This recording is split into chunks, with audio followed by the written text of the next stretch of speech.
ಸ್ನೇಹಿತರೆ ನಮಸ್ಕಾರ, ನಾನು ರವೀಂದ್ರ ಜೋಶಿ. ಅರಾಜಕತೆ ಅಂದರೆ ಏನು ಅಂತ ನೋಡಬೇಕು ಅಂದರೆ ನೀವೀಗ ದಿಲ್ಲಿಯನ್ನು ನೋಡಬೇಕು. ಮಾಬೋಕ್ರಸಿ ಅಂದರೆ ಏನು ಅಂತ ನೋಡಬೇಕು ಅಂದರೆ ನೀವು ದಿಲ್ಲಿನ ನೋಡಬೇಕು. ದಿಲ್ಲಿಯ ಸ್ಥಿತಿ, ಇವತ್ತಿನ ಸ್ಥಿತಿ ಇದೆಯಲ್ಲ, ಈ ರೀತಿಯ ಚಿಂತಾಜನಕವಾದಂಥ, ಈ ರೀತಿ ಅಧ್ವಾನ ಎದ್ದು ಹೋದಂಥ ಒಂದೇ ಒಂದು ಘಟನೆಯನ್ನು ಇತ್ತೀಚಿನ ದಿನಗಳಲ್ಲಿ ನಾನು ನೋಡಲ್ಲ. ಒಂದೇ ಒಂದು ಸಲ ಕಿಸಾನ್ ಮೋರ್ಚಾ ಜನವರಿ 26ನೇ ತಾರೀಕು ಪಾರ್ಲಿಮೆಂಟ್ ಚಲೋ ಅನ್ನುವಂಥ ಪ್ರತಿಭಟನೆ ಆದ ದಿವಸ ಈ ರೀತಿಯ ಸ್ಥಿತಿಯನ್ನು ನೋಡಿದ್ದನ್ನು ಬಿಟ್ಟರೆ, ತದನಂತರ ಸುಧಾರಿಸಿಕೊಂಡಿದೆ ಸರ್ಕಾರ. ಇಂಥ ಸ್ಥಿತಿಗೆ ಅವಕಾಶ ಮಾಡಿ ಕೊಡೋದಿಲ್ಲ ಅಂತ ಬಹಳಷ್ಟು ನಂಬಿಕೆಯನ್ನು ಇಟ್ಟಿದ್ದೆ. ಯಾವಾಗ ಶನಿವಾರ ದಿವಸ ಈ ಸೋನಮ್ ವಾಂಗ್ಚುಕ್ನನ್ನು ಬೆಳ್ಳಂಬೆಳಗ್ಗೆ ಕಾರ್ಯಾಚರಣೆ ಮಾಡಿ ಎತ್ಕೊಂಡು ಹೋಗಿ ಆಸ್ಪತ್ರೆಗೆ ಹಾಕಿದ್ರಲ್ಲ, ಅದು ಹಾಕಿದಾಗಲೇ ಇವ್ರದ್ದು ಭಾಳ ದೊಡ್ಡ ಮಟ್ಟದ ಸರ್ಕಾರದ ಪ್ಲ್ಯಾನ್ ಇದೆ. ಈ ಅಭಿಜಿತ್ ದೀಪ್ಕೆ ಅನ್ನುವಂಥ ದೇಶದ್ರೋಹಿ ಆಟವನ್ನು ನಡೆಯಲಿಕ್ಕೆ ಬಿಡೋದಿಲ್ಲ. ಈ ಅರವಿಂದ್ ಕೇಜ್ರಿವಾಲು, ಈ ಮನೀಷ್ ಸಿಸೋಡಿಯಾ, ಈ ಅತಿಶಿ ಮರ್ಲೇನಾ, ಈ ಸಂಜಯ್ ಸಿಂಗು, ಈ ಶಬನಾ ಆಜ್ಮಿ, ಇವರ ಆಟ ನಡೆಯೋದಿಲ್ಲ. ಸರ್ಕಾರ ಸರಿಯಾದಂಥ ಕ್ರಮ ಕೈಗೊಳ್ಳುತ್ತೆ. ಬೆಳ್ಳಂಬೆಳಗ್ಗೆ ಕಾರ್ಯಾಚರಣೆ ಮಾಡಿಸಿ ಇಡೀ ಜಂತರ್ ಮಂತರ್ನ ಸಫಾಟ್ ಮಾಡಿಬಿಡ್ತಾರೆ ಅನ್ನುವಂಥ ನಂಬಿಕೆ ನನಗಿತ್ತು. ಆದರೆ ಎಲ್ಲವೂ ವ್ಯತಿರಿಕ್ತವಾಗಿದೆ. ಎಲ್ಲ ತಲೆಬುಡ ಉಲ್ಟಾ ಆಗಿ ಕೂತಿದೆ, ಎಲ್ಲವೂ ಬುಡ ಮೇಲಾಗಿದೆ. ದಿಲ್ಲಿಯ ಸ್ಥಿತಿಯನ್ನು ನೋಡಲಿಕ್ಕೆ ಸಾಧ್ಯ ಇಲ್ಲ, ಹಂಗಾಗಿ ಕೂತಿದೆ. ಲಕ್ಷಾಂತರ ಯುವಕರು ಬಂದಿದ್ದಾರೆ, ಯುವತಿಯರು ಬಂದಿದ್ದಾರೆ, ಲಕ್ಷಾಂತರ ಜನ ಬೇರೆ ಬೇರೆ ದೊಡ್ಡವರು ಬಂದಿದ್ದಾರೆ, ವಯಸ್ಸಾದವರು ಬಂದಿದ್ದಾರೆ. ಯಾಕೆ ಬಂದರು ಅವ್ರಿಗೂ ಗೊತ್ತಿಲ್ಲ. ಬಂದಾದ ಮೇಲೆ ಎಲ್ಲಿ ಹೋಗಬೇಕು ಅದು ಗೊತ್ತಿಲ್ಲ. ತಾವು ಬಂದಿದ್ದರಿಂದ ಸರ್ಕಾರ ಬದಲಾಗತ್ತಾ ಗೊತ್ತಿಲ್ಲ. ಬಂದಿದ್ದಾರೆ, ಓಡ್ತಾ ಇದ್ದಾರೆ, ಎಲ್ಲೋ ಅಶ್ರುವಾಯು ಸೆಲ್ಲನ್ನು ಸಿಡಿಸ್ತಾರೆ, ಇನ್ನೆಲ್ಲೋ ಲಾಠಿ ಚಾರ್ಜ್ ಮಾಡ್ತಾರೆ. ಇವರು ಓಡ್ತಿರ್ತಾರೆ, ಅಟ್ಟಿಸ್ಕೊಂಡು ಒಂದಿಷ್ಟು ಜನ ಹೋಗ್ತಾರೆ, ಒಂದಿಷ್ಟು ಜನ ಬೈತಿರ್ತಾರೆ. ಕಂಡ ಕಡೆ ಜೈ ಭೀಮ್ ಜೈ ಭೀಮ್ ಜೈ ಭೀಮ್ ಅಂತೇಳಿ ಕೂಗೋದೊಂದನ್ನು ಬಿಟ್ಟರೆ ನಿಮಗೆ ಇಡೀ ದಿಲ್ಲಿಯಲ್ಲಿ ಬೇರೆ ಏನೂ ಕಾಣೋದಿಲ್ಲ, ಏನೂ ವ್ಯವಸ್ಥೆ ಅನ್ನೋದು ಇಲ್ಲವೇ ಇಲ್ಲ. ನನಗೆ ಭಾಳ ಬೇಸರ ಆಗೋದೇನೆಂದರೆ, ಆತ ಕರೆ ಕೊಟ್ಟ, ಅಭಿಜಿತ್ ದೀಪ್ಗೆ ಉದ್ದೇಶ ಇದ್ದದ್ದೇ ಈ ದೇಶದಲ್ಲಿ ನರೇಂದ್ರ ಮೋದಿ, ಅಮಿತ್ ಶಾ ಮತ್ತು ಅವರ ಸರ್ಕಾರಕ್ಕೆ ಕಳಂಕವನ್ನು ತರಬೇಕು ಅನ್ನೋದು ಆತನ ಒಂದು ಅಂಶದ ಕಾರ್ಯಕ್ರಮ. ಇದು ಹಿಡನ್ ಅಜೆಂಡಾ ಅಲ್ಲ, ಬಹಿರಂಗವಾಗಿ ಆತ ಸಾರಿದಂಥ ವಿಚಾರ. ನಾವು 20ನೇ ತಾರೀಕು ಬರ್ತೀವಿ, ಇಡೀ ದೇಶದ ಜನ ಎಲ್ಲ ಬರ್ರಿ ಅಂತ ಕರೆದಿದ್ದ. ದೇಶದ ಜನ ಅಲ್ಲ, ಒಂದು 3-4 ಲಕ್ಷ ಜನ ಬಂದರು. ಅದನ್ನೇ ನಿಭಾಯಿಸಲಿಕ್ಕೆ, ಜೀರ್ಣಿಸಿಕೊಳ್ಳಿಕ್ಕೆ ದಿಲ್ಲಿಗೆ ಸಾಧ್ಯ ಆಗಲಿಲ್ಲ.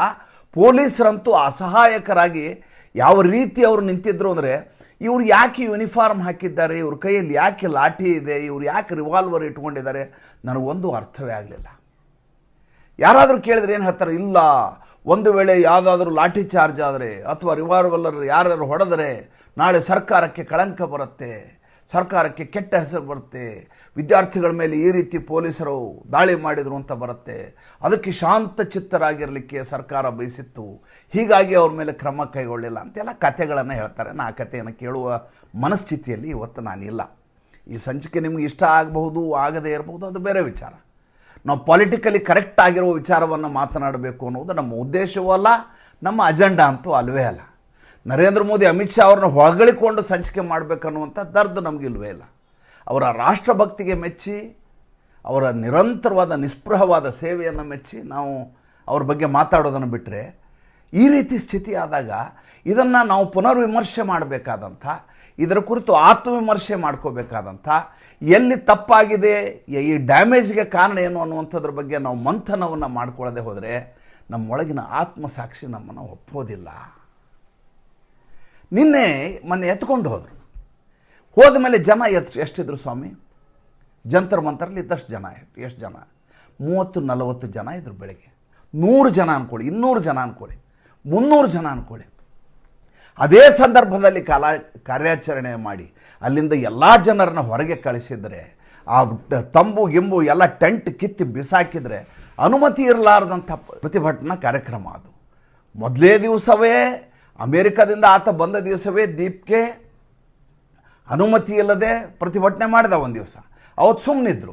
ಅದಾದ ಮೇಲೆ ಇವ್ರಿಗೆ ಅನುಮತಿ ಕೊಟ್ಟಿದ್ದೇವೆ, ಇವತ್ತು ಸಂಜೆ 7 ಗಂಟೆವರೆಗೂ ನಿಮ್ಗೆ ಅನುಮತಿ ಇದೆ ಅಂತ ಬೇರೆ ನಿನ್ನೆ ಪೊಲೀಸರು ಅವರಿಗೆ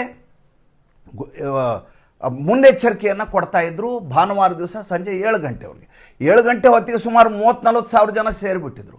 ಪೊಲೀಸರು ಹಬ್ಬೆ ಪಾರಿಗಳ ಥರ ಅಲ್ಲಿ ಸುತ್ತಲೂ ನಿಂತಿದ್ರು. ಯಾಕೆ ನಿಂತಿದ್ದಾರೆ?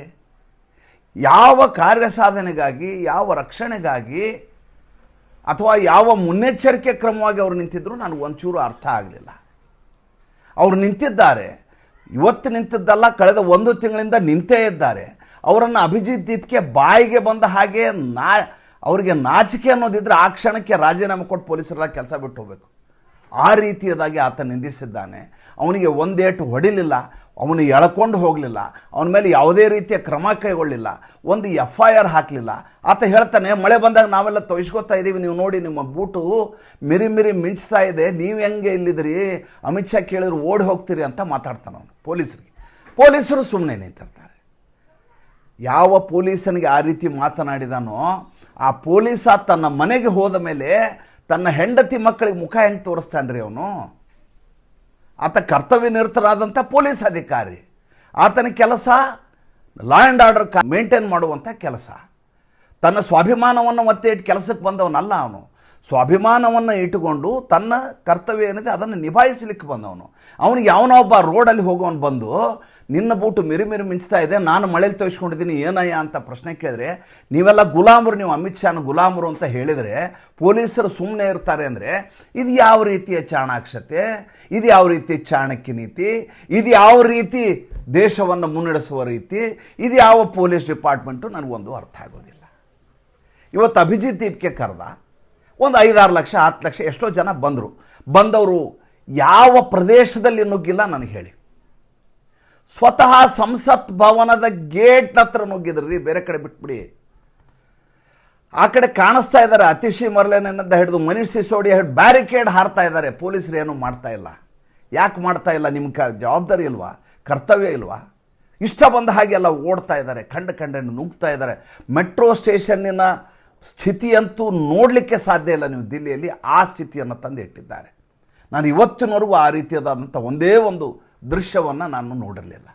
ಇದೆಲ್ಲವೂ ರೆಕಾರ್ಡ್ ಆಗಿರ್ತವೆ. ಇವೆಲ್ಲ ಜಗತ್ತಿನ ಎಲ್ಲ ಭಾಗಗಳಿಗೆ ವೈರಲ್ ಆಗ್ತವೆ, ನೆನ್ಪಿಟ್ಕೊಳ್ಳಿ. ಇದು ದೇಶದ ಮೇಲಾದಂಥ ಅತಿ ದೊಡ್ಡದಾದಂಥ ಕಪ್ಪು ಚುಕ್ಕೆ. ಇದು ಯಾವುದೋ ಒಂದು ಘಟನೆ ನಡೀತು, ನಾಳೆ ಬೆಳಗ್ಗೆ ಸರಿಯಾಗಿಬಿಡುತ್ತೆ, ದಿಲ್ಲಿಯಲ್ಲಿ ಬದುಕು ಸಹಜ ಆಗಿಬಿಡುತ್ತೆ, ಅದು ಬೇರೆ ವಿಚಾರ. ದಿಲ್ಲಿಯಲ್ಲಿ ರಾಷ್ಟ್ರ ರಾಜಧಾನಿಯಲ್ಲಿ ಮೋದಿ ಸರ್ಕಾರದಲ್ಲಿ ಅಮಿತ್ ಶಾ ಅವರ ಗೃಹ ಸಚಿವಾಲಯ ಇರುವ ಸಂದರ್ಭದಲ್ಲಿ ಈ ದೇಶದ ಯುವಕರು ಈ ರೀತಿ ನುಗ್ಗಿ ಬಂದು ಎಲ್ಲಿ ಬೇಕಲ್ಲಿ ನುಗ್ಗುವಂಥ ವ್ಯವಸ್ಥೆ ಇದೆ ಅಂದರೆ ಅದಕ್ಕೆ ಅವಕಾಶ ಮಾಡಿಕೊಡ್ತಾರೆ. ಬೇಜವಾಬ್ದಾರಿತನವನ್ನು, ಕರ್ತವ್ಯ ಲೋಪವನ್ನು ಭದ್ರತಾ ಸಿಬ್ಬಂದಿಯವರು ಮೆರೀತಾರೆ ಅಂದರೆ ಅದಕ್ಕಿಂತ ನಾಚಿಕೆ ಕೇಡಿನ ವಿಚಾರ ಏನಾದರೂ ಇದೆಯೇನ್ರಿ? ನಾ ಮೊದಲನೇ ದಿವಸ ಒಂದು ಮಾತನ್ನು ಹೇಳಿದೆ. ಏನಂತ ಹೇಳಿದ್ದೆ ಅಂತಂದರೆ, ಇದು ಒಂದಿಲ್ಲೊಂದು ದಿವಸ ಶಾಹೀನ್ ಬಾಗ್ ಆಗಬಹುದು ಅಂತ. ಆದರೆ ಅಮಿತ್ ಶಾ ಅವ್ರ ಮೇಲೆ ಒಂದು ನಂಬಿಕೆ ಇತ್ತು. ಏನಂದರೆ, ಈ ಮನುಷ್ಯ ಕಾಯ್ತಾರೆ, ನಮಗೆ ಅವಸರ ಮಾಡೋದಿಲ್ಲ. ನಮ್ಮ ಆಲೋಚನಾ ಶೈಲಿಯ ಬಿಂದು ಕೊನೆಯಾದ ಮೇಲೆ ಇವರ ಆಲೋಚನೆ ಶುರುವಾಗುತ್ತೆ. ಆಮೇಲೆ ಈ ರೀತಿಯ ಪ್ರತಿಭಟನೆಗಳು ನಡೆಯೋದು ಸ್ವಾಭಾವಿಕ. ಅದಕ್ಕಾಗಿಯೇ ಜಾಗಗಳನ್ನು ಬಿಟ್ಟಿರ್ತಾರೆ. ಒಂದು ಕಡೆ ಜಂತರ್ ಮಂತರ್ ಇರುತ್ತೆ, ಇನ್ನೊಂದು ಕಡೆ ರಾಮಲೀಲಾ ಮೈದಾನ ಇರುತ್ತೆ. ಹಾಗೆ ಪ್ರತಿಯೊಂದು ಊರಲ್ಲಿ ಫ್ರೀಡಮ್ ಪಾರ್ಕ್ ಅಂತ ಬೆಂಗಳೂರು ಎಲ್ಲ ಕಡೆ ಪ್ರತಿಭಟನೆ ಮಾಡ್ತಾರೆ. ಪ್ರತಿಭಟನೆ ಮಾಡೋದು ಅವ್ರ ಹಕ್ಕು, ಸಂವಿಧಾನ ಕೊಟ್ಟಂಥ ಹಕ್ಕು. ಅದಕ್ಕೆ ಬಿಟ್ಟಿರ್ತಾರೆ. ಸಂದರ್ಭ ಬಂದಾಗ ಯಾವಾಗ ಇದು ಅತಿರೇಕ ಆಗತ್ತೆ ಅನಿಸುತ್ತೆ ಆವಾಗ ಇದನ್ನು ಮುಗಿಸ್ತಾರೆ ಅನ್ನುವಂಥ ನಂಬಿಕೆಯಲ್ಲಿ ನಾನು ನಿಮ್ಮ ಹಾಗೆ ಇದ್ದವು ನಾನು. ಆದರೆ ನಿನ್ನೆ ಸ್ವತಃ ಹೇಳ್ತಾ ಇದ್ದಾರೆ ಸಚಿನ್ ಶರ್ಮಾ ಅಂತ DCP, ಇವರಿಗೆ ಪರ್ಮಿಷನ್ ಇಲ್ಲ, ಅಪ್ಲಿಕೇಶನ್ನೇ ಕೊಟ್ಟಿಲ್ಲ, ಆದರೂ ಇವರು ನಾಳೆ ರ್ಯಾಲಿ ಹೋಗ್ತೀನಿ ಅಂತ ಇದ್ದಾರೆ, ಇದಕ್ಕೆ ಅನುಮತಿ ಇಲ್ಲದೆ ನಾವು ಬಿಡೋದಿಲ್ಲ ಅಂತ ಮೆಗಾಫೋನ್ ಹಿಡ್ಕೊಂಡು ಮೈಕ್ ಹಿಡ್ಕೊಂಡು ಎಲ್ಲ ಕಡೆ ಕಿರ್ಚ್ತಾ ಇದ್ದಾರೆ. ಕಿಮ್ಮತ್ತಿಲ್ಲ ರೀ ಇವ್ರ ಮಾತಿಗೆ. ಒಬ್ಬ ಪೊಲೀಸರಿಗೆ ಹೆದರಿದಂಥ ವ್ಯಕ್ತಿ ನಾನು ನೋಡಲೇ ಇಲ್ಲ ರೀ. ಒಬ್ಬ ಅಂತೂ ಎದುರುಗಡೆ ಬಂದು ನಿಂತುಬಿಟ್ಟದೆ, ಎಷ್ಟು ಹೊಡಿತೀಯ ಹೊಡಿ ನೀನು ಅಂತ. ಸ್ಥಿತಿ ಏನು ಹಾಗಾದ್ರೆ ಈ ಪೊಲೀಸರದು ಅಂತ, ಗೃಹ ಸಚಿವಾಲಯ ಏನು ಮಾಡ್ತಾ ಇದೆ ಅಂತ ನನಗೆ ಅರ್ಥ ಆಗಲಿಲ್ಲ. ನನಗೆ ತಕ್ಷಣ ನೆನಪಾಗಿದ್ದೇನೆಂದರೆ, ಇದೇ ಅಭಿಜಿತ್ ದೀಪ್ಗೆ ದೇಶಾದ್ಯಂತ ನಾನು ರ್ಯಾಲಿಗಳನ್ನು ಮಾಡ್ತೀನಿ, ಪ್ರತಿಭಟನೆ ಮಾಡ್ತೀನಿ ಅಂತ ಲಖನೌಗೆ ಹೋಗಿದ್ದ. ಲಖನೌಗೆ ಹೋಗಿ ಇಳಿತಾನೆ, ಪುಣಾದಿಂದ ಲಖನೌ ಫ್ಲೈಟ್ ಹೋಗಿ ಇಳಿತಾನೆ, ಅಲ್ಲಿ ಗ್ರೌಂಡಿಗೆ ಹೋಗ್ತಾನೆ, ಸ್ಟೇಡಿಯಂಗೆ. ಯಾವ ರೀತಿ ಆತನನ್ನು ಓಡಿಸಲಾಗತ್ತೆ ಅಂದರೆ, ಆತ ತಲೆ ಮರೆಸ್ಕೊಂಡು ಮಧ್ಯಾಹ್ನ 2 ಗಂಟೆಗೆ ವಾಪಸ್ ಓಡಿಬರ್ತಾನೆ. ಅಲ್ಲಿಯ ಜನರೇ ಆತನಿಗೆ ತಿರುಗಿಬಿಡ್ತಾರೆ. ನೀನು ಬಂದಿರೋದು ಯೋಗಿಯ ರಾಜ್ಯದಲ್ಲಿ, ಹುಷಾರಾಗಿರು ನಿನಗೆ ಅಂತ ಹೇಳ್ತಾರೆ. ಯಾಕೆ ಅಂದರೆ ಈ ರೀತಿ ಉಪದ್ವ್ಯಾಪ ಮಾಡಿದರೆ ಯೋಗಿ ಸರ್ಕಾರದಲ್ಲಿ ನಡೆಯೋದಿಲ್ಲ ಅನ್ನುವಂಥ ಕಾರಣಕ್ಕೋಸ್ಕರ. ನೀನೇನಾದರೂ ಲಾ ಆ್ಯಂಡ್ ಆರ್ಡರ್ ಹಾಳು ಮಾಡುವ ಪ್ರಯತ್ನ ಮಾಡಿದರೆ, ನೀನೇನಾದರೂ ಇಲ್ಲಿ ಬಂದು ಜನರಿಗೆ ಕುಮ್ಮಕ್ಕು ಕೊಡುವಂಥ ಪ್ರಯತ್ನ ಮಾಡಿದರೆ, ಸರ್ಕಾರಕ್ಕೆ ಈ ರೀತಿಯಾದಂಥ ಧಮಕಿ ಕೊಟ್ಟರೆ ನಿನ್ನನ್ನು ಒಳಗೆ ಹಾಕಿರು ಹೊರಗೆ ಬರಲ್ಲ ನೀನು ಅಂತ ಅಲ್ಲಿಯ ಜನ ತೋರಿಸಿಕೊಟ್ರು. ಅದು ದಿಲ್ಲಿಯಲ್ಲಿ ಆಗಬೇಕಾಗಿದ್ದು ಅನ್ನೋದು ನನ್ನ ವಿಚಾರ. ಯಾಕೆಂದರೆ ಇದು ನಿದರ್ಶನವಾಗಿ ಉಳಿಯುತ್ತೆ ನಾಳೆ. ಈಗ ನೋಡಿ, ಈಗ ಅಭಿಜಿತ್ ದೀಪ್ಗೆ ಕರೆದ ಒಂದು 10 ಲಕ್ಷ 6 ಲಕ್ಷ 8 ಲಕ್ಷ ಜನ ಬಂದರು. ಎಲ್ಲ ದೇಶದ ಎಲ್ಲ ಭಾಗಗಳಿಂದ ಬಂದರು. ಪ್ರಾಯಶಃ ಉತ್ತರ ಭಾರತದ ಜನ ಜಾಸ್ತಿ ಜನ ಬಂದರು. ನಾಳೆ ಇನ್ನೊಬ್ಬ ಕರೆ ಕೊಡ್ತಾನೆ, ಇದನ್ನು ನೋಡಿ ಅವಾಗ ಇನ್ನೊಂದು 10 ಲಕ್ಷ ಜನ ಬರ್ತಾರೆ. ಇವರ ಸತ್ಯಾಸತ್ಯತೆ ಅವ್ರಿಗೆ ಗೊತ್ತಿರೋದಿಲ್ಲ, ಇವರ ಹಿಡನ್ ಅಜೆಂಡಾ ಅವ್ರಿಗೆ ಗೊತ್ತಿರೋದಿಲ್ಲ, ಇದ್ರ ಹಿಂದಿರುವಂಥ ಎಡಚರ ಶಕ್ತಿಗಳ ಬಗ್ಗೆ ಗೊತ್ತಿರೋದಿಲ್ಲ. SFI, ಆಮೇಲೆ JNU, ಡಫಲಿ ಗ್ಯಾಂಗು, ಆಜಾದಿ ಗ್ಯಾಂಗು, ಜೈ ಭೀಮ್ ಅವ್ರಿಗೆ ಗೊತ್ತಿರೋದಿಲ್ಲ. ಧರ್ಮೇಂದ್ರ ಪ್ರಧಾನ್ ರಾಜೀನಾಮೆಗೂ ಶಿಕ್ಷಣ ವ್ಯವಸ್ಥೆ ಬದಲಾಗಬೇಕು ಅಂದ್ರೆ ಬೀದಿಯಲ್ಲಿ ನಿಂತು ಹೋರಾಟ ಮಾಡಿದರೆ ಶಿಕ್ಷಣ ವ್ಯವಸ್ಥೆ ಬದಲಿ ಆಗಿಬಿಡತ್ತಾ? ನೀವು ಪಾರ್ಲಿಮೆಂಟ್ ಒಳಗೆ ನುಗ್ಗಿದ್ರೆ ಇದು ಹೆಂಗಿದೆ ಅಂದರೆ, ನಾವು ಬೈಕೋ ಸ್ಕೂಟ್ರೋ ಕಾರೋ ತೊಗೊಂಡು ಹೋಗ್ತಾ ಇರ್ತೀವಿ ರಸ್ತೆ ಮೇಲೆ, ನಾಯಿ ಅಟ್ಟಿಸ್ಕೊಂಬರುತ್ತೆ. ನಮ್ಗೆ ಹೆಂಗೆ ಬರುತ್ತೆ ಅಂದರೆ, ಏನು ನಮ್ಮನ್ನು ತಿಂದುಬಿಡತ್ತೆ ಇದು ಅನ್ಬೇಕು ನೀವು. ಆ ರೀತಿ ನಾವು ಇನ್ನೂ ಫಾಸ್ಟ್ ಮಾಡ್ತೀವಿ. ಅಪ್ಪಿತಪ್ಪಿ ನಾವು ಗಾಡಿ ನಿಲ್ಲಿಸ್ಬಿಟ್ರೆ ನಾಯಿಗೆ ಏನು ಮಾಡಬೇಕು ಅಂತಲೇ ಅರ್ಥ ಆಗೋದಿಲ್ಲ. ಅದು ನಮ್ಮ ಮುಖ ನೋಡ್ಕೊಂಡು ನಿಲ್ಲತ್ತೆ, ನಮ್ಮನ್ನು ಕಚ್ಚಲ್ಲ, ಅದು ನಿಂತು ಬಿಟ್ಟಲ್ಲ ಅಂತ ಇವನು ಗಾಬರಿ ಆಗಿಬಿಡತ್ತೆ ಅದು. ಹಾಗೆ ಈಗ ಬಂದಿರೋ ವಿದ್ಯಾರ್ಥಿಗಳ ಸ್ಥಿತಿ ಹಾಗಾಗಿದೆ. ಬಂದುಬಿಟ್ಟಿದ್ದಾರೆ, ಎಲ್ಲಿ ಹೋಗ್ತಿ ಅಂತ ಕೇಳಿ ಗೊತ್ತಿಲ್ಲ ಅವ್ರಿಗೆ. ಓಡ್ತಾ ಇದ್ದಾರೆ, ಕಾರಿನ ಹಿಂದೆ ಓಡುವಂಥ ನಾಯಿಯ ರೀತಿಯಲ್ಲಿ ಓಡ್ತಾ ಇದ್ದಾರೆ. ಎಲ್ಲಿ ಹೋಗ್ತೀನಿ ನೀನು ಅಂತ ವಾಪಸ್ ತಿರುಗಿದರೆ ಎಲ್ಲಿ ಹೋಗ್ಬೇಕು ಅಂತ ಗೊತ್ತಿಲ್ಲ ಅವ್ರಿಗೆ.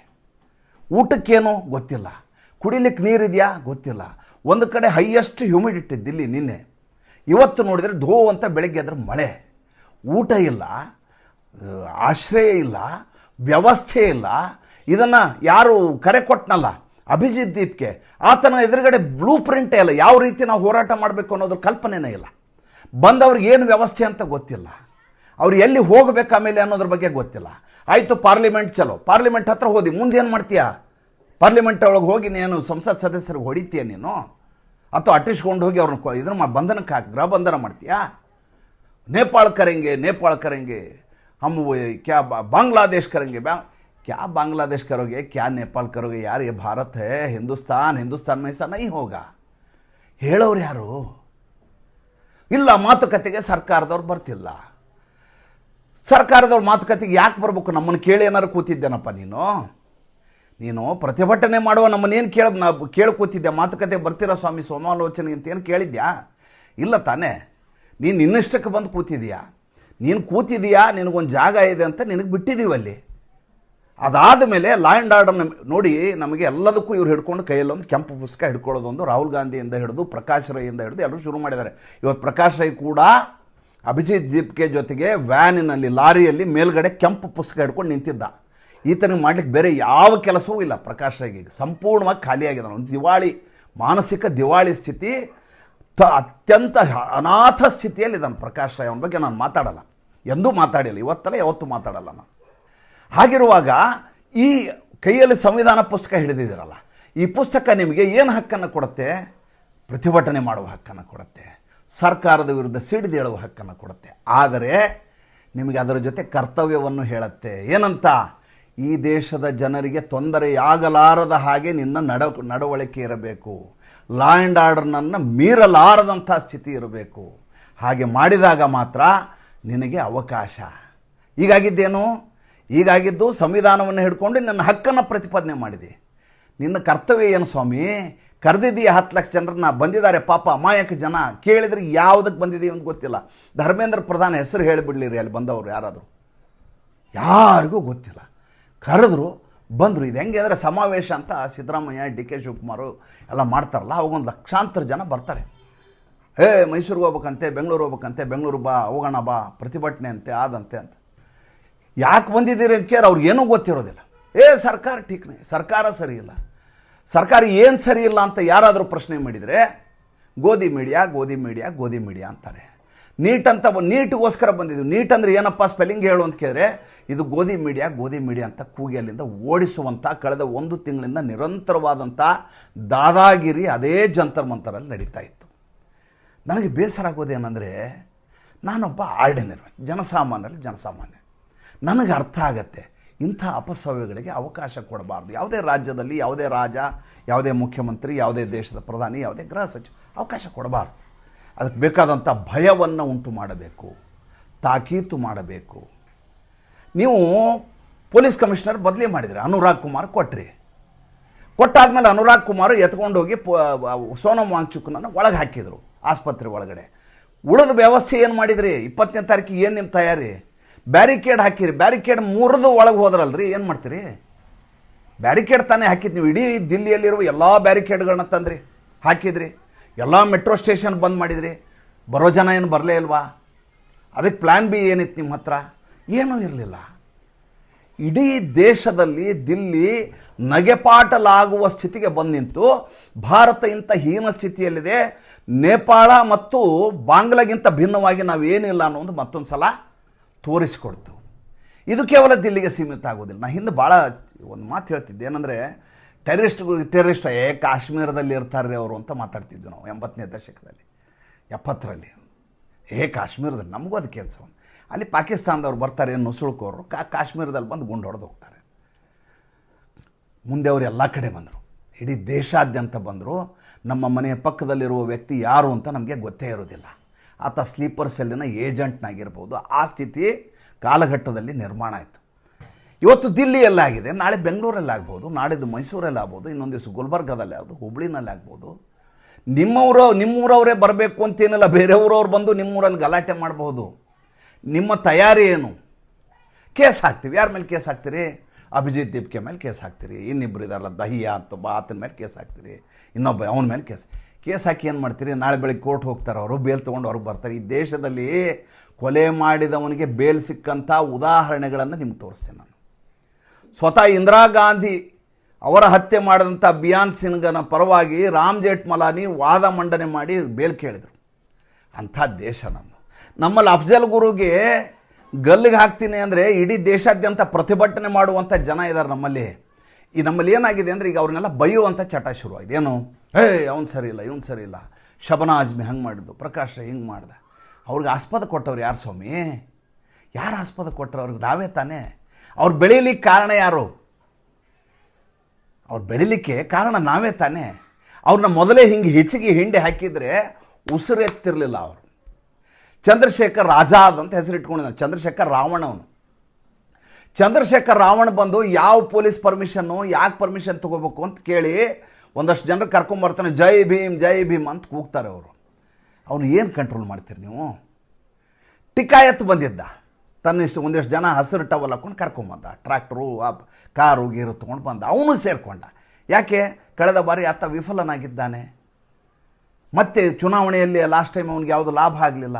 ಉತ್ತರ ಪ್ರದೇಶದ ಚುನಾವಣೆಯಲ್ಲಿ 2022ರಲ್ಲಿ ಈಗೇನಾದರೂ ಬೇಯಿಸ್ಕೋಬೋದಾ, ಈ ಕಟ್ಟಿಗೆ ಒಳಗಡೆ ಬೀಡಿ ಹಚ್ಕೋಬೋದಾ ಅಂತ ಬಂದ.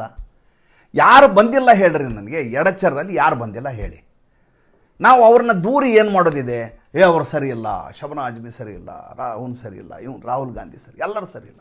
ನಾವು ಅವ್ರಿಗೆ ಬಂದೋಬಸ್ತ್ ಮಾಡಿ ನಮ್ಮ ಮನೆ ಕಳ್ತನ ಮಾಡ್ಲಿಕ್ಕೆ ಜನ ಬರ್ತಾರೆ. ನಾವು ಏನು ಮಾಡ್ಬೇಕು ಸ್ವಾಮಿ? ಬೀಗ ಹಾಕಬೇಕು, ಲಾಕರ್ ಹಾಕಬೇಕು, CCTV ಕ್ಯಾಮ್ರಾ ಹಾಕಬೇಕು, ಎಲ್ಲ ಹಾಕಿ ಬರಲಾರ್ದಂಗೆ ಬಂದೋಬಸ್ತ್ ಮಾಡಬೇಕು. ಎಲ್ಲ ದೇಶದಲ್ಲಿಯೂ ಎಲ್ಲ ರಾಜ್ಯದಲ್ಲಿಯೂ ಅಪರಾಧಗಳಾಗುವುದು ಸ್ವಾಭಾವಿಕ. ಅದಕ್ಕೆ ನಮ್ಮ ಪ್ರತಿಕ್ರಿಯೆ ಅನ್ನೋದು ಭಾಳ ಮುಖ್ಯ. ನಾವು ಎಷ್ಟು ಕಟ್ಟುನಿಟ್ಟಾಗಿ ಇಟ್ಕೊಂಡಿದ್ದೀವಿ ಅನ್ನೋದು ಭಾಳ ಮುಖ್ಯ. ಈಗಾಗಿದ್ದೇನು? ಆಯಿತು, ಇವತ್ತೆಲ್ಲ ಮಾಡಿದ್ರು, ಓಡಿ ಹೋದರು, ವಾಪಸ್ ಹೋಗ್ಬಿಟ್ರು, ಎಲ್ಲ ಚದುರು ಹೋಗ್ಬಿಟ್ರು. ಏನು ಮಾಡಿದ್ರು? ಏನು ಲಾಭ ಆಯಿತು? ಅವ್ರಿಗೆ ಲಾಭ ಆಯ್ತೋ ಬಿಡ್ತು. ನಿಮ್ಮ ದಿಲ್ಲಿಯ ಮಾನ ಮರ್ಯಾದೆ 3 ಕಾಸಿಗೆ ಹರಾಜಾಯ್ತಲ್ಲ, ಇದ್ರ ಬಗ್ಗೆ ಬೇಸರ ಆಗಲ್ವಾ? ಯೋಚನೆ ಮಾಡಬೇಕಾದ ವಿಚಾರ. ತಮಗೇನು ಅನ್ನಿಸ್ತು? ದಯವಿಟ್ಟು ತಿಳಿಸಿ. ನಮಸ್ಕಾರ.